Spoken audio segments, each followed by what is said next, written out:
Welcome to Sai Souljourns. What you're about to see is a sample video of more than 100 long-form Sai Baba devotee interviews, all of which are now becoming available online. Most of these video excerpts comes from interviews that run on average from 35 to 60 minutes in duration. Many of these Sai stories were recorded at Sai Baba's ashrams in Puttaparthi and Whitefield, India. Instructions on how to precisely gain access to these video stories will be given at the end of this brief video. And now, Sai Souljourns. I'm at a level where I have no doubt intellectually that I know I'm God. But I'm not at a level, nowhere near a level, where I know at the deepest level that I'm God. My goal in life, my faith in Swami, makes me know intellectually that I am God, because he has said it over and over again. And I have such utmost faith in him that if he says that, I have no doubt in my mind that I am God. For me, Swami is not just God. He's inside me. He's my father. He's my friend. I just like to say that he is taking care of us and putting us through tests to make sure that we come up to the standard that he requires for his divine mission. Just imagine if all of us lived our lives with God's guidance to us every day. If every time we did something, if we stopped and said, "Is this what you want me to do, Lord? Yes, no, how should I do this better?" If you just stopped before you did something, every moment, just for half a second, or as you're doing it, just make sure, just check in with God. Make sure that's what he wants for you. Make sure that's his will for your body. How transformed our lives would be. What an amazing place this world would be if everything that we did came from the divine self instead of our ego self or our body self.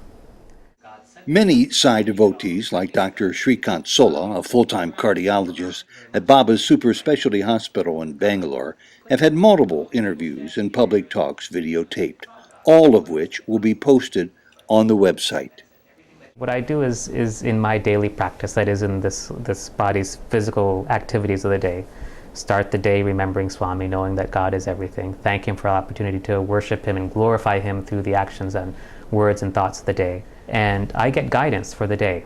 Many times we wake up in the morning, we look at the newspaper, we see what the weather is like, we see what's the latest news, the headlines and so forth. For me, the latest headlines are what Swami tells me to do for that day. He says, do this, this, and this today. And so it is, and it will happen just like that. And then as I go throughout the day, I simply breathe in God, and I breathe out God. Baba likes all. Baba likes each one of us. And, that is something I wish we knew how much he loves us. I will share I'll just make a comment rather than share the whole story. One day he did something so very special for me. I sat down and cried. And those were not the tears of unhappiness. There was no sorrow in my heart. It was just to realize how much he loves everybody. Not me, everybody. Each one of us. Earlier when I was having my experiences, I would say, my Baba. It took me a good realization when not that I distanced myself from him, but there came a time I stopped saying my Baba. Because I realized he's not just my Baba, he's this whole world's Baba. And my children at that time used to say, one time my son jokingly said, "Oh gosh, Mom has hogged up Baba." Because all the time I would go, my Baba, my Baba. So let me ask you the loaded questions. Are you any different from Sai Baba? No, there's no difference between me and Sai Baba or between you and Sai Baba. Again, the only difference is that I know that and perhaps you don't, unless you do. Who is Sai Baba? He's a spiritual teacher in India who has enormous truth to share with the world. Does he have any lessons for you that are new? I have not heard any new lessons from Sai Baba, though, since I was 7 years old, because he says the same things I've always known. Incidentally, I've had communication from Sai Baba and his people indicating we're doing the same work in the world. Keep it up. Meaning? Say more. Meaning that there is really only one truth. There is really only one there's really only one being, there's really only one thing, there's really only one thing going on, there's really only one experience. And it's dividing itself into a million gazillion different ways, which is the magnificence and the glory of who and what God is. A recent conversation I had at Bhagwan was at 3 o'clock in the afternoon. I was reading a book and Swami said to me very sweetly, "It's good to make a fool of yourself sometimes." And that little I in me became a little aware. Am I going to? What is it, Swami? Why did you say that? And Swami said, it is extremely important because most of the times you give yourself a lot of understanding when you're alone with yourself. And you don't, and hence you're not able to catch that little I that was big and is growing smaller. But as it starts growing smaller, you negate it and you start saying, I don't have that little I anymore. I think I'm spiritual. And so Swami said, it's good. It's good to be outside sometimes with other people who have their little eyes that can catch your little eyes and make a fool of you on the outside so that when you're experiencing that you're becoming a fool, you're realizing that that little eye that is hurting in you, that's what I have to catch when they leave. Who is Sai Baba? Why does he come to you, and what does he tell you? I'm not sure why he comes to me. It just started happening several years ago. And for Wayne Dyer, just the mention of Sai Baba's name moves him. See, even as you speak, you can see I get very emotional. I could almost break down and cry right now. It's just, and it's not a tear of sadness. It's not a feeling that I'm, that I'm hurt in any way. It's just, it's the most blissful, peaceful.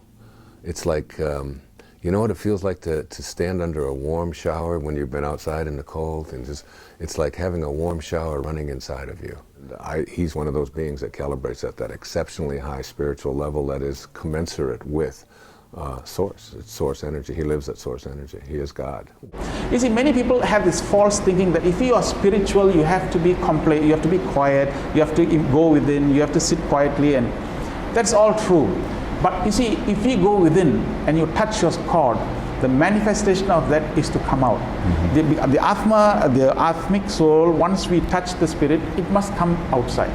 There's no such thing. If that is a greatest spiritual person today, Sai Baba, he's never sat quiet for a single minute.